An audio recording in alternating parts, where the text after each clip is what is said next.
I'm here with Christophe Coutel, and we're discussing core asset monetization. So Christophe, have you brought anything new to the Mobile World Congress this year?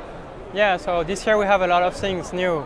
But in this area, we're insisting mostly about the core assets monetization. We believe that the operators, they have basically communications capabilities as an asset and also data as an asset. So we're emphasizing that a lot. So that's why we're introducing here the 4 Beyond strategy.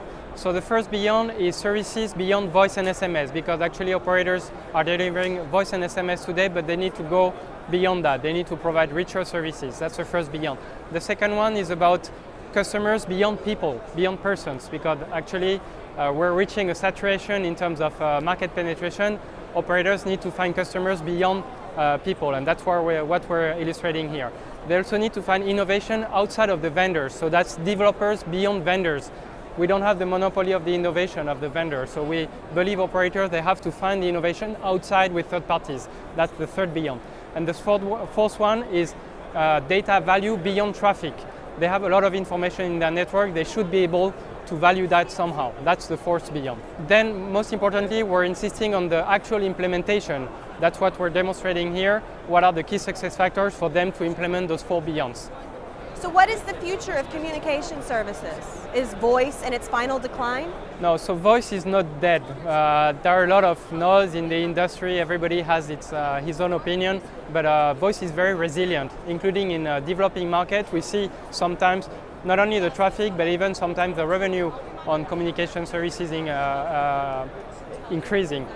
So voice is not dead, but it has to evolve. It has to evolve from a service standpoint and from a business model standpoint. From a service standpoint, we need to move to more features, not only voice, but video, instant messaging, and so on. Unified communication for enterprises, that's service. From a business model standpoint, currently operators are retailing those communication services to the consumers and to the enterprises. Tomorrow they need to wholesale and they need to enable services rather than retail those communication services. We have the examples here of how operators can enable third parties to improve their own services, to improve their own business processes, for instance, or this kind of models. So this is a different way of monetization, voice and communication services. After years of API initiatives by CSPs, how do you view the future development in the next 2 to 3 years? Any successes that you can share with us, and what are the key success factors? So the key success factors for openness is really about making it simple for third parties and for developers to use those APIs. That's on the network side. But there is also another innovation which is about having openness on the terminal side. That's what we call the SDK strategy.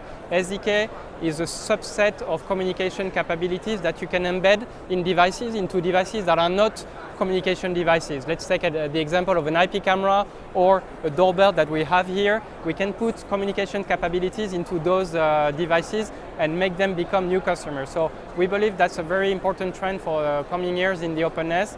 It's also another important trend is for operators to focus on the very high value partners. Not only the long tail developers try to create traffic or to generate traffic, but try to focus on generating value rather than traffic. For new services, new markets, what do you see as the operation requirement for CSP? So for operators, and to make these models successful, the key operational requirements is to minimize the impact on the existing system. So they need to be able to leverage on the existing charging or billing mechanisms or partner management mechanism to implement those new models. So that's the key point. For instance, we have an e-health demo here. We show our customers how they can actually implement those models reusing the existing premium toll-free charging mechanisms, for instance, so that they don't have to recreate a whole IT environment to be able to implement those models. So, besides communication services, what is the next gold mine of CSP? So the next gold mine beyond communication may be about data, because operators have a lot of data in their network. They can collect that from different points of the network. They can aggregate this data and then use analytics system to be able to have some awareness of their network or of their customers.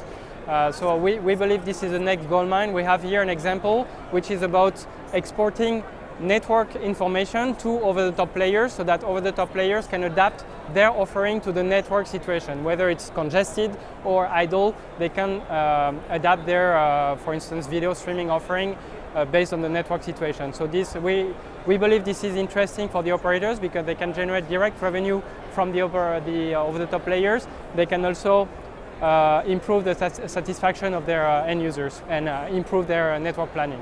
Christophe, thank you so much for sharing your ideas. Thanks to you. Thank you.